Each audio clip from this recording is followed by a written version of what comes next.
Hello, my name is Daniel Boettcher, and welcome to my fourth episode of my podcast, Shine. Today, I have as a guest my friend Luke Simon, who has been in my life literally since the beginning. In fact, Luke's mother and my mother were in Lamaze classes together. Luke and I have quite a unique shared history, and over the years, I've watched my dear and old friend Luke grow into an inspiring figure in his own right. Today, Luke joins me to talk about something incredibly profound. He wants to talk with me about his legacy. Now, Luke and I will be diving into what it means to leave a lasting impact. And I don't mean in our careers or our communities, but actually in the way that we raise our families, the ways that we nurture relationships, and the purpose that we find in living our life together with each other. Luke's reflections on life and what he is going to leave for the future generations provides a very intimate and heartfelt lens into what truly matters when we think about what we're going to leave after we're gone. So let's jump right into this exploration of meaning, heritage, and the timeless importance of family and faith with my old friend Luke Simon. So why don't we start out, Luke, by just talking about your memories of us being kids together? Oh yeah, your dad was like a second dad to me, and really, I think had a profound influence on me that they, I don't know, I'm no expert on psychology or child development, but they say that one of the most important things, that I don't know how to say this, not to downplay the importance of parenting, but they say that one of the most important things your kids can have is influences in that second tier of an adult who's not the parents. Sometimes has a profound influence on children that the parents just can't have because they're the parents. Not to say that parenting isn't the first tier, because it absolutely is, and that's hugely important. But I remember growing up, coming in and out of your house, and we would have I think it was annual. I don't remember. It was like a Halloween thing. The sleepovers in your basement. Yeah, we would stay up all night.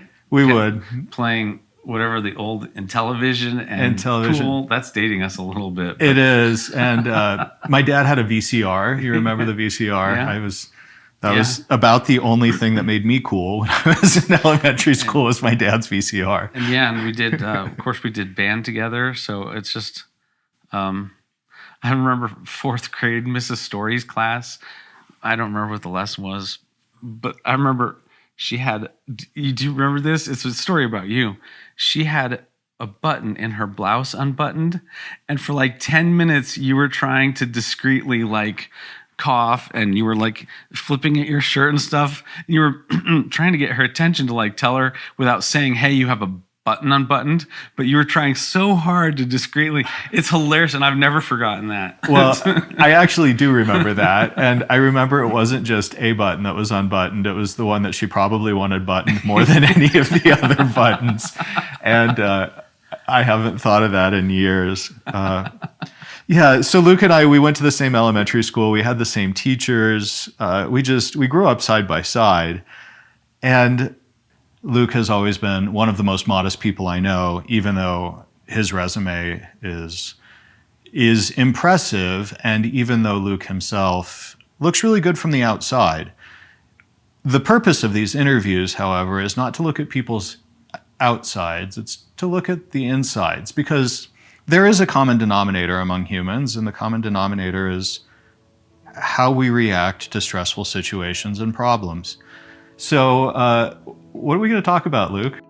When I listened to the intro to the whole series of podcasts and talking about a life, a problem outside of work, and how what we've done with it and how it's changed our life, I thought more and more about that, and we can talk about something very technical, but I think for me, because as you talked about, I'm a thinking person.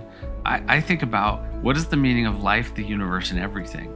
This is the kind of thing and that's a problem I've had. Like, and at some point, not just recently, but in the last 10 or 12 or 15 years, at some point you start wondering, especially I've had a couple different jobs, and I got to this job, and I was at this job for a couple of years, and you realize this is if I do things right, this is the last job I'll ever have.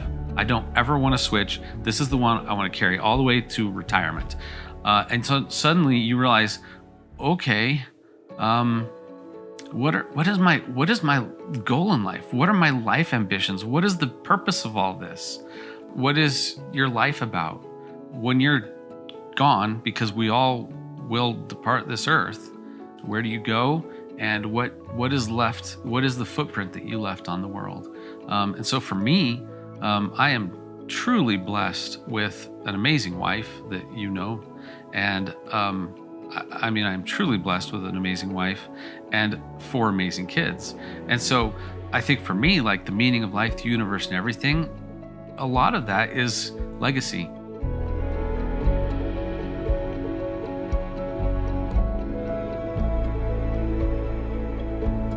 If you could say something to your children or grandchildren or even great-grandchildren that you haven't met yet and may not meet, at least not on this side, right?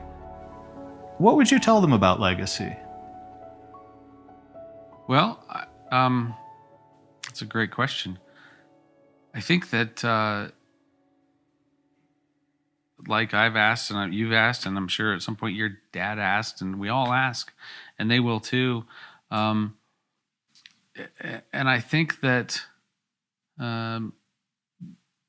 when they look for their own answers, they'll probably find some similar answers to what the rest of us find, and they probably will think the same thing. And I think that, again, with the caveat that I'm far from perfect in this, but it's I think that there's these key elements like relationship, not just romantic relationships, but relationships.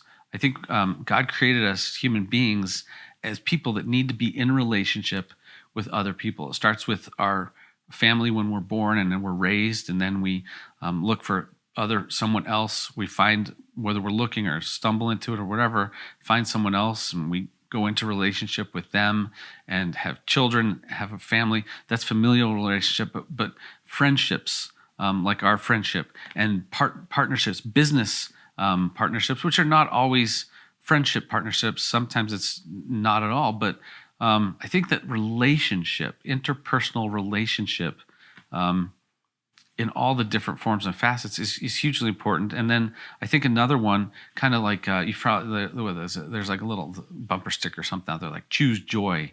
And then there's a whole thing about, well, what's the difference between joy and happiness? And happy is a feeling, like when you get a bonus at work or when your wife kisses you or whatever, that's happy. And sad is when something that you don't like. It's this fleeting, instant, endorphin related hormonal reaction in your body. But joy is more like a choice in terms of the place, the attitude that we want to have. And I just, in fact, I'm quoting now the pastor at my church who recently in one of his sermons, and he didn't know where he got it from either. He says, somebody said that life is 10% what happens to you and 90% how you choose to react to it.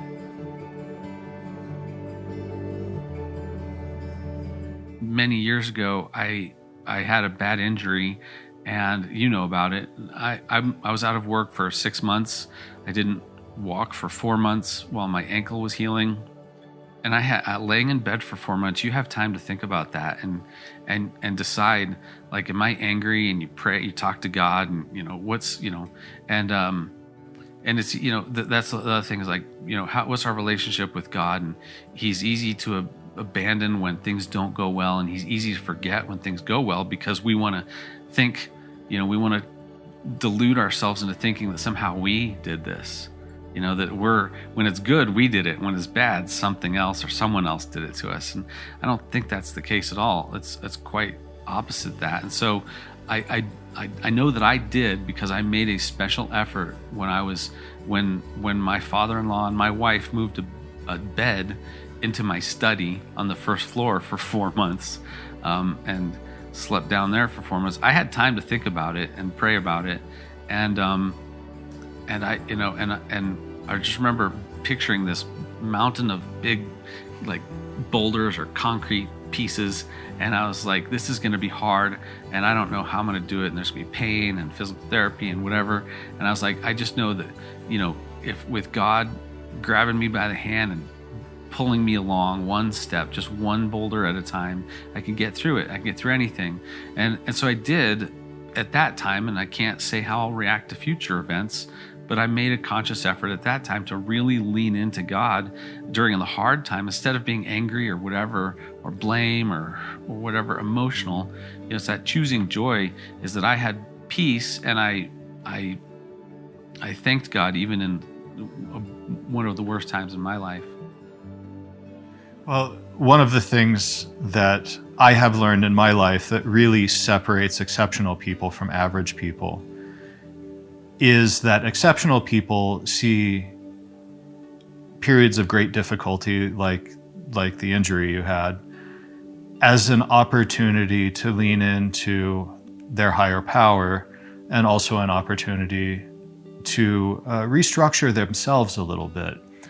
And average people find reasons to have self-pity, reasons to find blame. And I know from talking with you about that, you haven't gotten stuck in any of those cycles. And so perhaps one of the legacies that you can offer here to perhaps people you won't meet on this side is the sense of joy and optimism that comes from a walk with God. Yeah, and it's interesting. I thought you were going to go there, and so I kind of got doing what, that whole thing about 90% of the time when we're listening, we're thinking of what we're going to say next. But another thing my pastor said, he said, because he's talking about raising children a while back, had a whole sermon. He says, if you're not happy with how the world is, and by the way, I'm a pessimist, I'm really unhappy with how the world is today. It's how can you not be depressed? And I served in the military. I served this country, and then I look and I'm like, man, what is going on with our country? So, and he's like, if you're not happy, and by the way, my faith-based thing, I have to say, yeah, I struggle with that, because I have to keep reminding myself, this is a broken world. This is a intentionally imperfect, broken world. It's like it's God's supernatural, obstacle course. It's a testing course to develop our minds and spirits, our souls, for eternity. It is a broken world. I don't think it's ever going to not be a broken world. And so that's kind of how it is. But that doesn't mean we have to accept it. I'm not ready to just accept it and not try to, again, this legacy. How do we improve something? And I think, I'm a perfectionist. One of my, another character issue I have to work on. Perfectionists are notorious for never getting something done, because, even if I get 90% of the way through something, I tend to put it off to the side. And I read something, some psychologist somewhere, whatever, was like, it's because whether you realize it or not, you're afraid that when you finish it, it won't be perfect. And so you set it off to the side, trying to figure out just how am I going to do that last little piece to make it perfect. And instead it never gets done. When you consider your heritage, when you consider what you can see in the faces of your own children and the love you have for your wife and your place in that system and the heritage and the legacy you want to leave going forward, how does that help you understand Luke today, right now? It's a great question. I think that the perfectionist in me and the idealist in me wants to fix our country, wants to make America perfect, and of course that's impossible for one person. It's probably impossible to do, period. To make it maybe we can make it better, but to make it perfect is probably impossible, and for sure one person is not going to do that. But now you get a little insight into the kind of person I am. I don't want to do stuff. I don't want to do small stuff. If it's worth doing, it's worth doing big. And so the part of my nature is like, and again, it's kind of what sometimes holds maybe this is why it's nice to do this, it's not just talking about me, it's for whatever listeners are like, oh, that resonates with me, I'm just like that. Is I sometimes don't do stuff because, or I don't get involved in something because it's just not big enough, or no, I'm not even, didn't say that the way I wanted it, because it's not that I turn down an offer or an opportunity to do something. It's more like, what am I going to do to make a difference? I want to fix the whole world, and that's just not possible. And so for me, the growth area, kind of what I've struggled with, life, the meaning of the universe and everything. What is my legacy? And what do I do 5 years ago, and 1 year ago, and a month ago, and here and now, and next week and next month? To not just always have this angst that the world is broken. I'm unhappy and pessimistic about the direction our country's going. And meanwhile, I'm not running for Congress. I'm not actively involved in fixing it. So would we throw our hands in the air, bury our head in the sand, and just give up and quit and go back to bed? I can resonate with that sometimes. Or do we focus on the thing, and it's so cliche that I hate that it's going to come out of my mouth, but it's that focusing on something small. And I really, as cliche as it is, I think it's true that the way to change the world is to start small. And so even if I fail at every other thing in life that I've tried to do, if I've produced offspring, if I have these children who I think are fantastic kids, and I think they're headed in the right direction, with so much thanks to my co-parenting partner and spouse and partner in life. She's a fantastic parent and does like 99.9% of the parenting. She's amazing, and she's such a great parent. And so I guess my legacy in putting something into the future, into changing this world, as small as that might be, is significant. And again, going back into the whole idea of partnership, there's absolutely no way you can't produce the children. There's no way I could have raised children like she and I have done together. And that's really all credit to her. So my legacy will be thanks to her.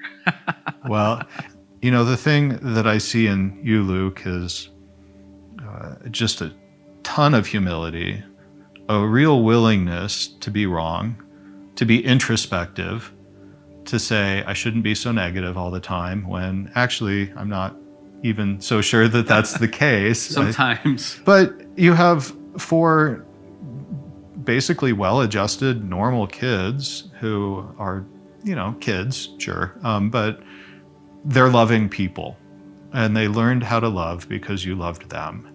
And what I think the real legacy you have here is, the biggest thing you've done is you've made a family of loving people who will go out in the world and spread that in whatever way they can.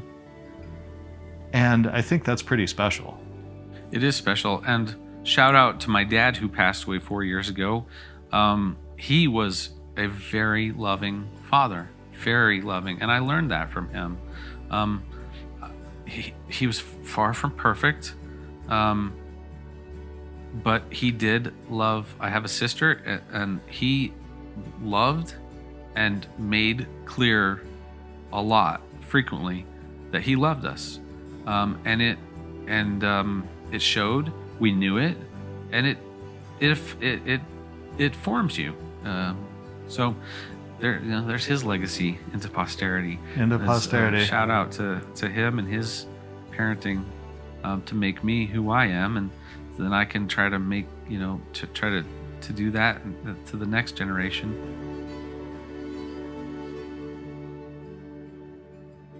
If we're not happy with the direction the world is going, then are we teaching Sunday school? Are we volunteering to do something at the elementary school? Are we getting involved in whatever, you name it? There is all kinds of things, all sorts of programs, music programs and acting and debate and whatever, from 5-year-olds up to 17 and 18 and even college kids. Are we mentoring the next generation? There's all of our legacies. Is the world will be run by the next generation, the next generation, the next generation. So we can, if we want to do our part, maybe it starts with helping to develop that next generation. Well, Luke, you're a lion. I've always been proud to know you. And thank you for joining me today. And Luke, I love to see you shine. That's such a beautiful story of a father and a husband doing everything he can to preserve his family legacy that he has in his own family. It was such a treat to talk to my old friend Luke, who's literally 13 days younger than I am, about his legacy. Now, I'd like to share with you something special that I've done. You see, when I have a conversation like the one I've had with Luke, I write a design brief, and I use it to describe and create a piece of jewelry. The design brief I wrote for Luke is called Into Posterity, a Timeless Legacy. Now, you can read or listen to me read the full design brief, along with seeing drawings and renderings and the finished piece of jewelry on my website at theintrepidwendell.com/shine. Now, I'm really looking forward to our next episode, where I interview my friend, Commissioner Ryan Calkins, who is the elected port commissioner for the Port of Seattle, as he discusses how he uses his office and his authority as a lever and a vehicle for making life better for all of us. I encourage you to join that conversation. Last but not least, if you enjoyed today's episode, please subscribe to this podcast and share it with someone who might love to hear Luke's story. You can also go visit our website for more behind-the-scenes content. Thank you for being here. Thank you for listening. Thank you for sharing a part of your time with me. My name is Daniel Boettcher, and I love to hear you shine.